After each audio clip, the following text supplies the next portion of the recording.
할렐루야! 여러분 반갑습니다. 8월 23일 참 좋은 날입니다. 오늘 성신교회 예배 현장에 참석한 여러분이나 또한 유튜브 설교를 듣는 여러분들에게 영혼이 잘된 같이 범사가 잘되고 강건해지기를 예수의 이름으로 축원합니다.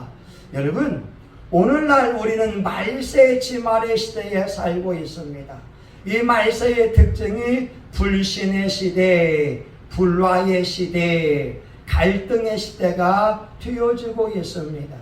어떤 사람은 예수님을 믿는 사람인데 가는 곳들마다 싸움을 일으킵니다. 관공서에 들어가서 풍무원과 싸우게 되어지고, 식당에 들어가도 서비스가 마음에 들지 않는다고 인상을 쓰고 싸움을 일으키고, 심지어 가정에서도 아내에 대하여 투덜거리는 사람이 있고, 이 사람이 집에 가게 되면 자녀들은 아버지와 대화하기를 싫어하게 된다고 하는 거예요.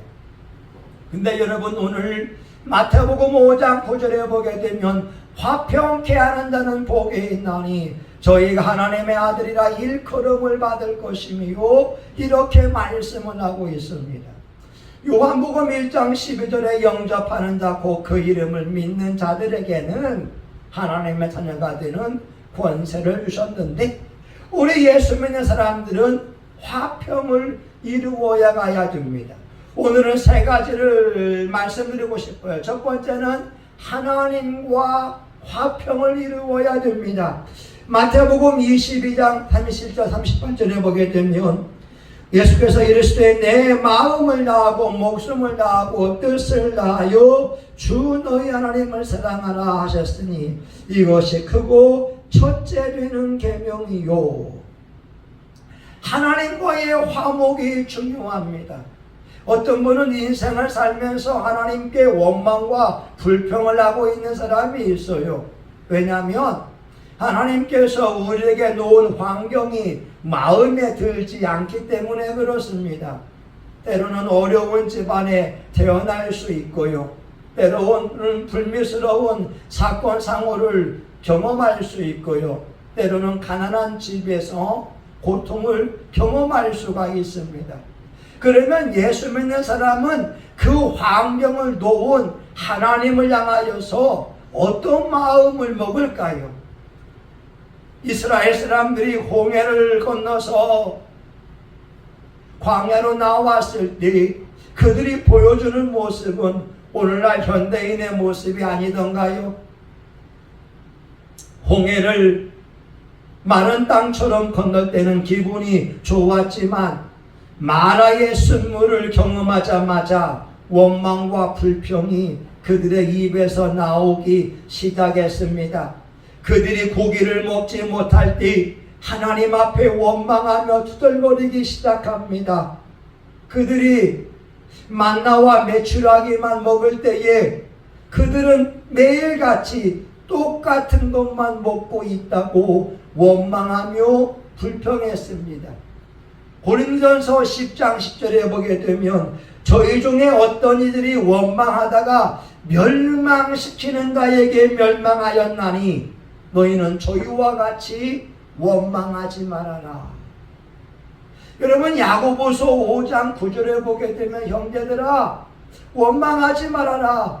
그리하여야 심판을 면하리라.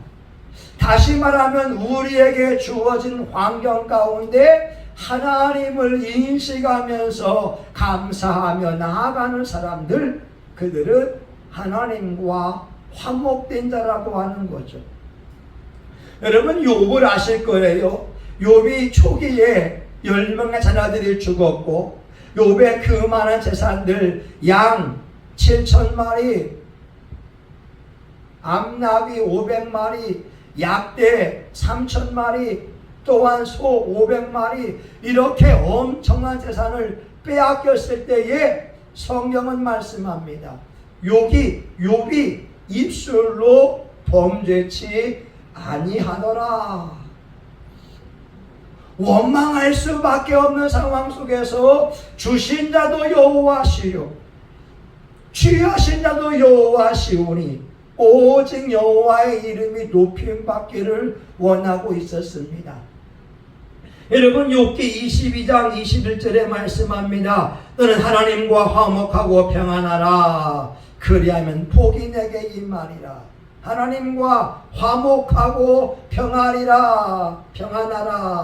오늘 저와 여러분이 주신 환경은 언제나 최고의 환경인 줄 믿습니다. 여러분, 우리가 처한 환경은 우리의 영성 훈련의 최고의 환경이다. 그래서 하나님께 감사한다면 화목하고 평안을 이루어갈 수가 있을 겁니다. 우리 어렸을 때에 베트남 전쟁에 대한 이야기를 들었어요. 그때에 1972년에 보게 되면 미국 폭격기에 의해서 베트남을 폭격할 때에 이 집에서 뛰어나오는 한 소녀가 있었습니다. AP 통신기자가 그 모습을 사진에 담았는데 필리처상을 받게 됐어요. 폭격에 의해서 온몸이 화상을 입게 됐습니다. 이 자매가 미국으로 갔는데 인생을 살아가면서 자기를 이렇게 만든 사람들에 대하여 원망과 불평, 증오심을 가지고 살아가게 되는 거예요. 왜 미군이 베트남을 폭격했느냐? 폭격한 사람에 대하여서 원망과 증오심을 가지고 살아가니까 인생이 살맛이 나지 않았습니다. 그런데 어느 목사님으로부터 전도를 받고 예수님을 구주로 영접하게 됐어요. 그리고 그녀를 괴롭히던 마음의 고통과 상처를 십자가 앞에 내려놓기 시작합니다.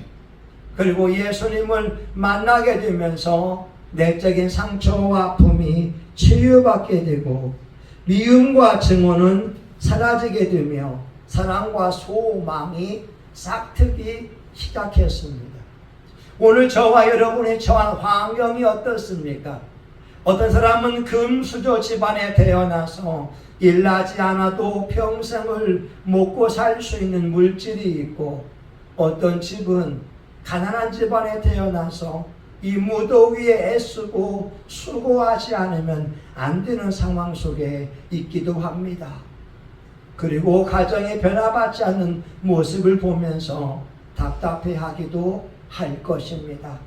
근데 여러분, 하나님은 저와 여러분이 그 노은 환경을 정확히 알고 계시고 우리의 반응을 보고 있습니다.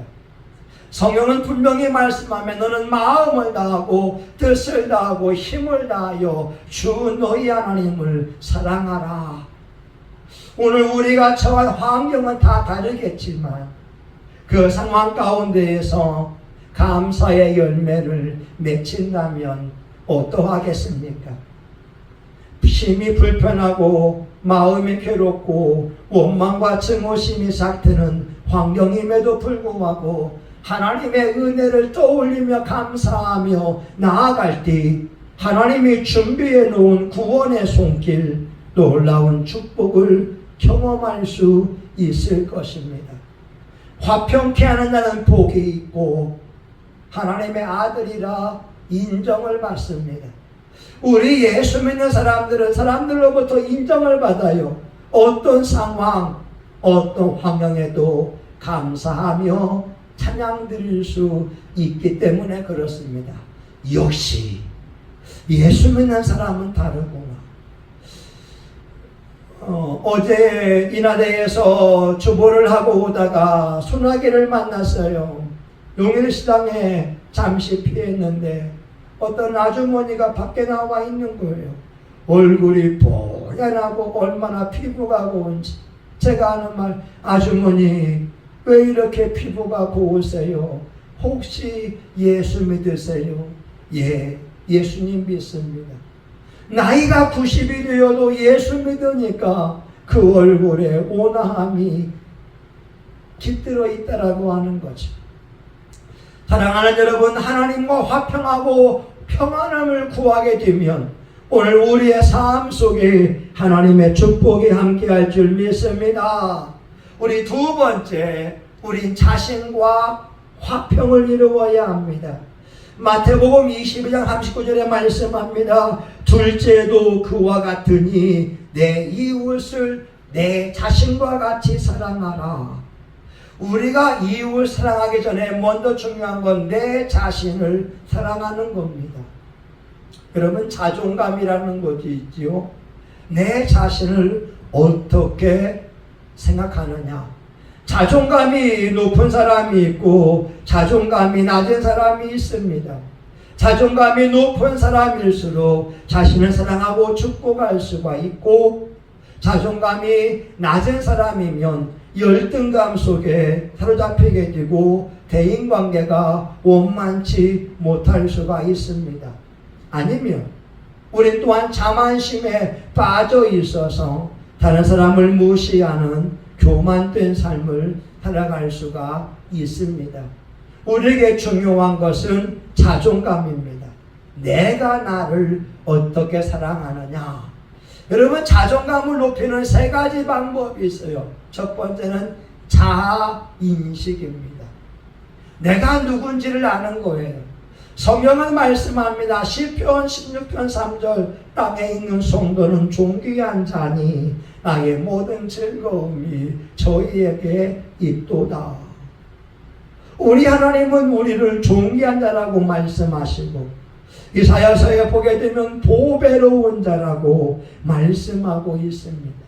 심지어 저와 여러분의 생명을 구원하기 위하여 하나님은 예수님을 이 땅에 보내셨습니다. 예수님의 생명과 바꿀 수 있는 존재가 우리라고 하는 거예요. 그래 우리의 목숨의 가치는 예수님 자리에 가치가 있습니다. 이것이 자아인식입니다. 여러분, 시편 65편 4절에 말씀하지요. 주께서 택하시고 가까이 오게 하사 주의 뜰에 거하게 하신다는 복이 있나이다. 우린 하나님께 복받은 자라고 하는 거예요. 이것이 바로 자아인식입니다. 여러분, 바울은 어떻게 합니까? 하나님의 동역자, 하나님의 사도로 부르심을 입은 자, 자기 자신을 향하여서 하나님의 사도라고 하는 거예요. 하나님의 동역자라고 하는 거예요. 여러분, 우리가 하나님의 기쁨이고 하나님의 면류관인 것을 인정해야 됩니다. 두 번째, 자아인식을 하게 되면 더 나아가는 것이 자기 수용이라고 하는 거죠. 여러분, 사도 바울이 이렇게 말하게 됩니다. 자기 수용을 어떻게 하느냐 보게 되면 고린도후서 6장 4절과 5절에 보게 되면 우리가 모든 일에 하나님의 일꾼으로 자천하여 많이 견디는 것과 환난과 궁핍과 고난과 매맞음과 갇힘과 난동과 수고로움과 자지 못함과 먹지 못함 가운데서도 자기 수용하는 거예요. 내가 하나님의 일꾼이고 하나님의 사도이지만 내가 매맞음을 당했습니다. 내가 갇힘을 당했습니다. 내가 잠을 자지 못하고 내가 먹지 못했습니다.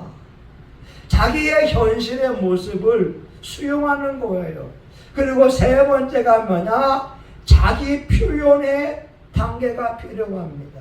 내가 먹지 못하고 자지 못하고 내가 매를 맞았지만 그런 말합니다. 고린도후서 6장에 우리는 속이는 자 같으나 참되고 무명한 자 같으나 유명한 자요 죽은 자 같으나 보라 우리가 살아있고 우리가 유명한 자라고 하는 겁니다.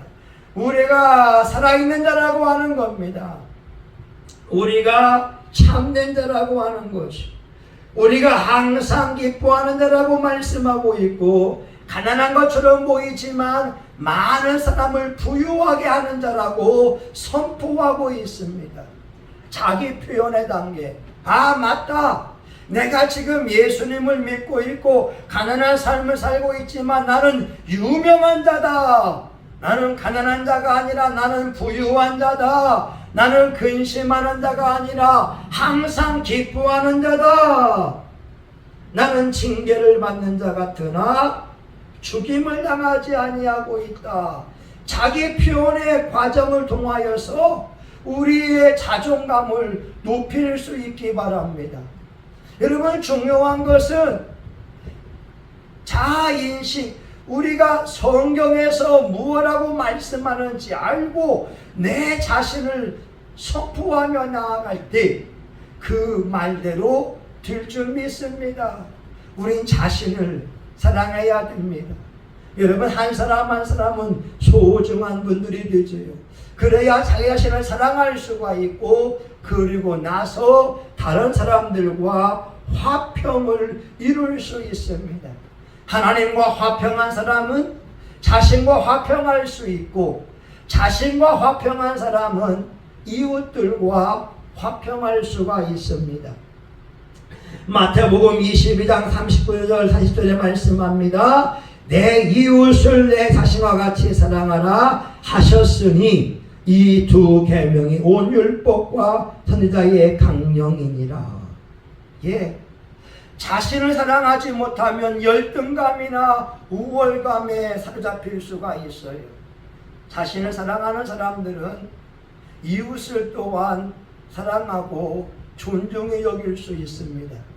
여러분, 십계명의 계명이 뜻이 그거잖아요. 너의 생명이 소중하면 남의 생명이 소중하고, 너의 가정이 소중하면 남의 가정 또한 소중하고, 너의 물질이 소중하면 나의 물질도, 남의 물질 또한 소중하다. 나를 사랑할 수 있을 때 남도 사랑할 수가 있어요. 예수님께서 요한복음 13장 34절에 말씀합니다. 새 계명을 주노니 서로 사랑하라.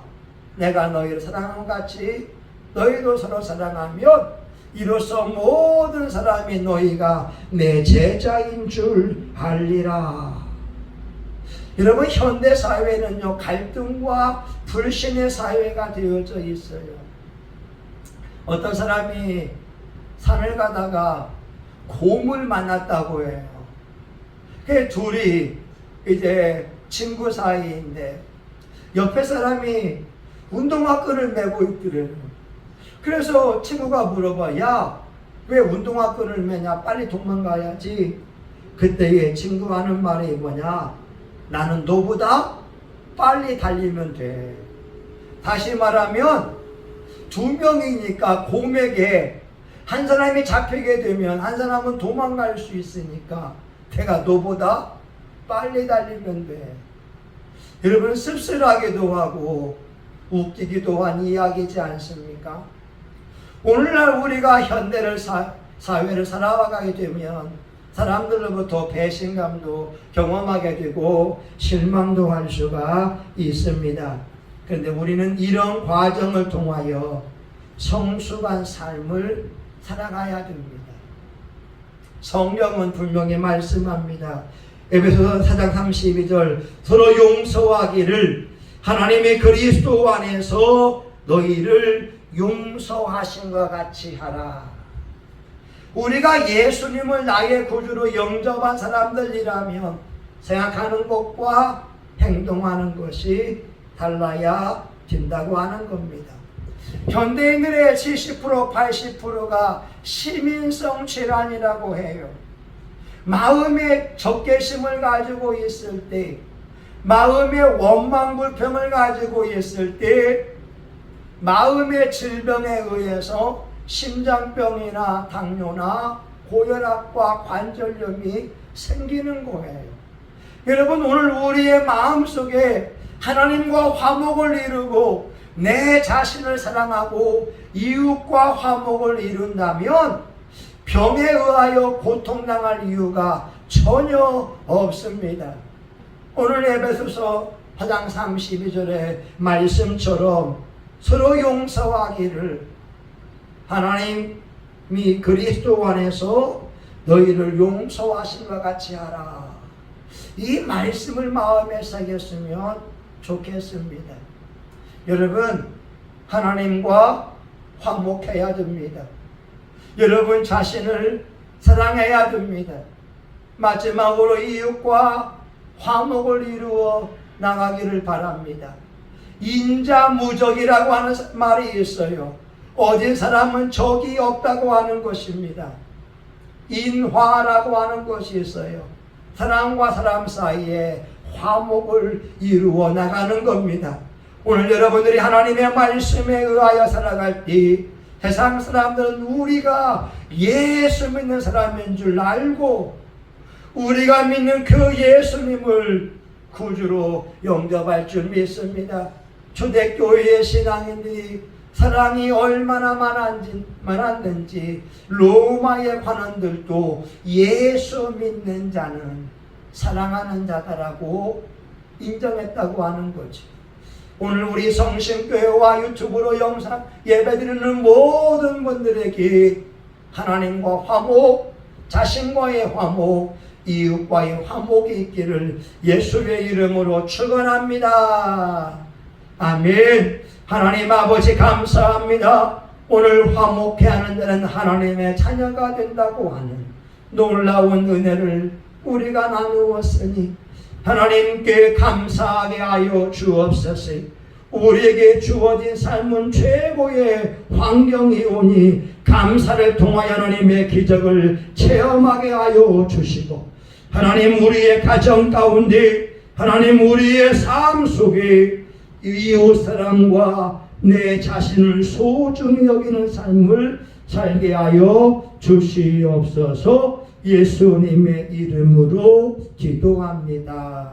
아멘. 이제는 우리 구주 예수 그리스도의 은혜와 하나님 아버지 크신 사랑과 성령님의 감동 감화 위로 축복하심이 오늘 화평케 하는 자가 되어 하나님의 아들로 인정받기 원하는 사랑하는 교우들 머리 위에 이 지역사회와 우리 한국교회 전세계 열방 위에 이제로부터 영원히 함께하기를 간절히 축원하옵나이다. 아버지 하나님 역사하시기 원합니다. 아버지 하나님과 화목을 이루게 하시고 내 자신을 축복하게 도와주시고 이웃들과도 화목을 이루게 하여 주옵소서. 예수님 이름으로